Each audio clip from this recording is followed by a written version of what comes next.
साथियों, हमारी सरकार किसानों के कल्याण के लिए, खासकर छोटे किसानों के कल्याण के लिए देश के कृषि जगत के हित में, देश के हित में, गांव गरीब के उज्जवल भविष्य के लिए पूरी सत्यनिष्ठा से, किसानों के प्रति पूर्ण समर्पण भाव से, नेक नियत से ये कानून लेकर आई थी।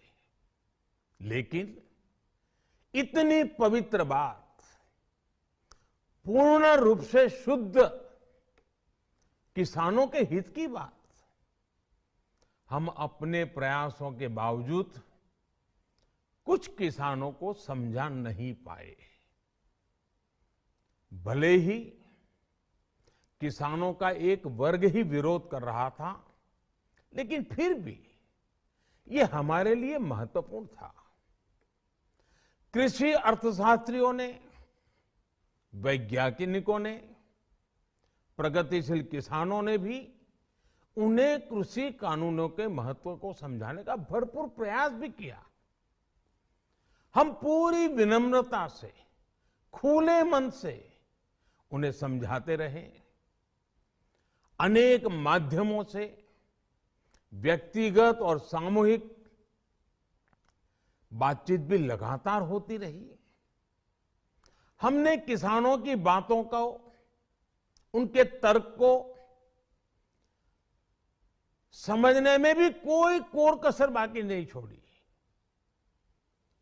कानून के जिन प्रावधानों पर उन्हें ऐतराज था, सरकार उन्हें बदलने के लिए भी तैयार हो गई। 2 साल तक हमने इन कानूनों को सस्पेंड करने का भी प्रस्ताव दिया। इसी दौरान ये विषय माननीय सर्वोच्च न्यायालय के पास भी चला गया। ये सारी बातें देश के सामने है, इसलिए मैं इनके अधिक विस्तार में नहीं जाऊंगा। साथियों, मैं आज देशवासियों से क्षमा मांगते हुए सच्चे मन से और पवित्र हृदय से कहना चाहता हूं कि शायद हमारी तपस्या में ही कोई कमी रही होगी, जिसके कारण दिए के प्रकाश जैसा सत्य कुछ किसान भाइयों को हम समझा नहीं पाए। आज गुरु नानक देव जी का पवित्र प्रकाश पर्व है। ये समय किसी को भी दोष देने का नहीं है। आज मैं आपको, पूरे देश को ये बताने आया हूं कि हमने 3 कृषि कानूनों को वापस लेने का, रिपील करने का निर्णय लिया है।